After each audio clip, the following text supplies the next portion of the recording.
아빠가 들려주는 앙콜 통계 강의 김지영입니다. 이전에 했던 강의죠. 그런데 꽤 인기가 많았고요. 이번에 새로 하는데도 벌써 신청자가 있었습니다. 그래서 저는 좀 감사하고요. 오는 토요일이죠. 23일, 3일 남았습니다. 토요일 오전 10시부터 SPSS보다 쉬운 R 코맨더라는 주제로 강의를 하도록 하겠습니다. 왜 SPSS보다 쉬우냐? 실제 쉬워요, 해보면. 여러 가지 이유가 있는데 그중 하나는 예제 데이터가 많이 있고요. 메뉴 구성도 SPSS보다 훨씬 쉽습니다. 그리고 결과를 보는 것도 되게 단순해요. SPSS는 어떻게 보면 너무 복잡하다 그럴까요? 그런 면이 있는데 그 R을 이용한 것들은 되게 단순하고 또 그 중에서 특별히 R 커맨더에 몇 가지 옵션들을 더 추가하면 제가 선택한 옵션들이에요. R 커맨더 자체도 뭐 꽤 괜찮지만 몇 가지 옵션을 더 추가하면 더 단순하고 쓸모있게 됩니다. 그래서 제가 그것을 직접 보여드리고요. 실제 어떤 내용을 할 것이냐 그러면 여기 온, 오프, 믹스에 자세한 내용을 설명했는데요. 제가 이것의 링크는 아래 달아 놓겠습니다. 강의 소개를 보면 뭐 제 소개가 잠깐 나오고요. 통계 공부를 해야 되는 사람인데 그 스크립트 방식으로 하기를 힘들어하는 분, 당연히 이제 대부분은 그렇죠. 이제 R 같은 거나 파이썬 같은 경우는 그런 방식이잖아요. 그런데 그럼에도 불구하고 지금은 못하지만 나중에 R을 배우고 싶은 사람이면 딱 좋아요. 그렇지 R을 배우고 싶지 않은 사람도 좋고요. 그 SPSS를 쓰고 있는데 그 그래프가 조금 안 좋다 이런 분도 있거든요. 그런 분들은 이것이 훨씬 좋습니다. 그래프가 훨씬 예뻐요. 보시면 알아요. 그리고 SPSS보다 더 쉬운 걸 원하는 분 있죠. 뭐 이렇게 뭐 스크립트를 배우고 싶지도 않고 뭐 그래프 같은 거 잘 그리고 싶지는 않지만 어쨌든 SPSS보다는 좀 쉽게 통계를 배우고 싶다. 그리고 웬만큼 다 하고 싶다. 그런 분도 좋고요. 이게 5번이 아마 제일 흔히 있는 경우 같아요. 제일 많은 사람들이 그런 거죠. 사실 논문을 뭐 매일 쓰시는 분, 이런 분들은 웬만큼 어려도 다 하십니다. 매번 하다 보면 다 되니까요. 그런데 이제 대학원에 가서 처음으로 논문 쓰시는 분이 개념도 힘든데 프로그램마저 힘드니까 너무 힘들죠. 그래서 프로그램을 좀 더 쉽게, 개념은 또 강의를 해드리지만 개념도 배우고 프로그램도 배우는 그렇게 쉽게 배우는 방법이 될 거예요.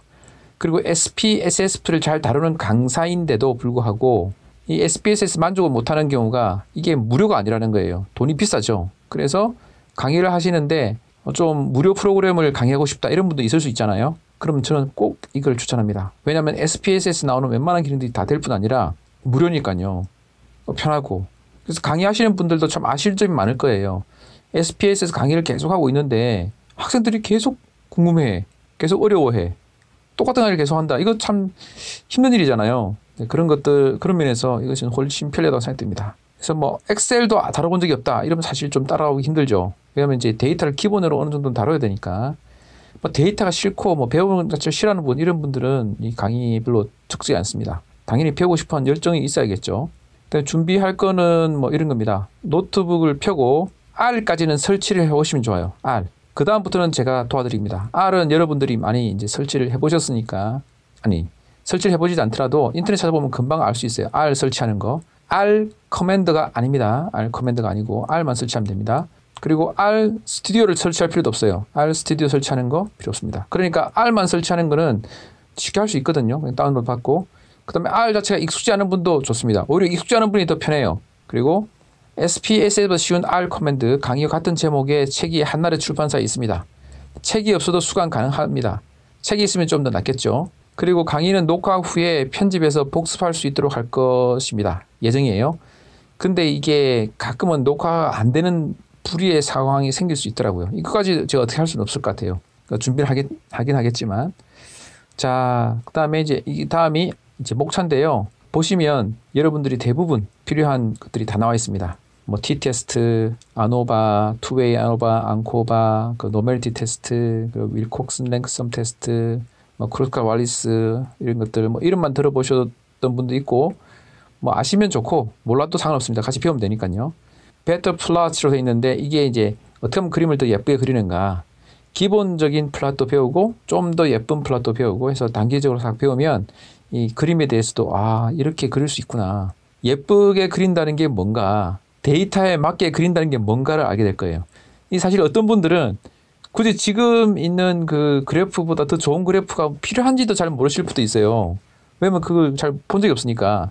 근데 한 번 더 좋은 걸 경험하고 나면 그 이전 걸 쓰고 싶지 않게 돼요. 우리 스마트폰 쓰기 시작하면 그다음부터는 그 폰을 쓰기 쉽지 않죠. 그거랑 비슷해요. 이 플랫도 더 좋은 걸 보면 그전 걸 쓰고 싶지 않게 돼요. 그다음에 기본적인 카이 직업 테스트, 코릴레이션, 리니어 리그레션, 로지스틱 리그레션, 정말 쉽게 되죠. 로지스틱 리그레션.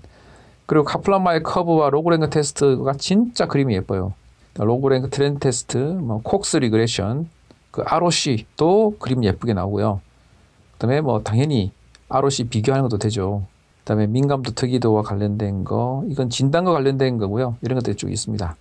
페어드 T 테스트, 윌콕스 사인드 랭크 테스트, 그리고 리피티드 메저 아노바, 맥네마 테스트, 코크란 큐 이것도 있고, 요 다음 것들은 데이터를 이제 하려면 이제 업로드하고 다운로드하고, 그다음에 데이터를 좀 다뤄야 되잖아요. 뭐 결척치를 제거한다든지 변수를 좀 넣는다든지 뭐 이렇게 다른 이런 것들인데, 이들은 은근히 중요한데 은근히 시간을 잡아먹는데 이걸 편리하게 해줍니다. 근데 요거는 왜 이런 걸 해야 되는지 잘 모르는 분도 있어요. 처음 하시는 분들은 특히나 이것들이 왜 필요한지 잘 몰라요. 근데 데이터를 좀 다뤄본 분들이면 이것이 왜 필요한지를 알 거예요. 그래서 이제 초보자들한테 이 강의가 이제 약간 초보자들에게 하는 그 강의인데, 그런 분들한테는 이거를 필요 없는 내용 같게 느껴질 수도 있을 것 같아서 제일 뒤에 넣었어요. 시간이 만약에 너무 많이 걸리면 요건 빼겠습니다. 왜냐면 이게 봐도 잘 이해를 못해요. 왜 이게 필요한 것 자체를 잘 모르기 때문에. 근데 요것들은 뭐 알아둬야겠죠. 뭐 이건 뭐 언제가 쓸 것 같다는 느낌이 들거든요, 보통 사람들이. 근데 요거는 알고 보면 진짜 필요한데 처음에는 이게 필요한지 잘 모르는 그런 내용들이기 때문에 이제 옵션으로 넣어놨습니다. 어쨌든 신청은 여기다가 링크 어딘가 있는데 신청하기를 딱 클릭하시면 뭐 신청하는 법 나오고요. 제가 금요일인가 토요일까지 하신 받고 1시간 전쯤 해서 제가 뭐 안내 멘트, 강의를 들을 수 있는 링크 등등 보내드리도록 하겠습니다. 아주 기대가 됩니다. 저도.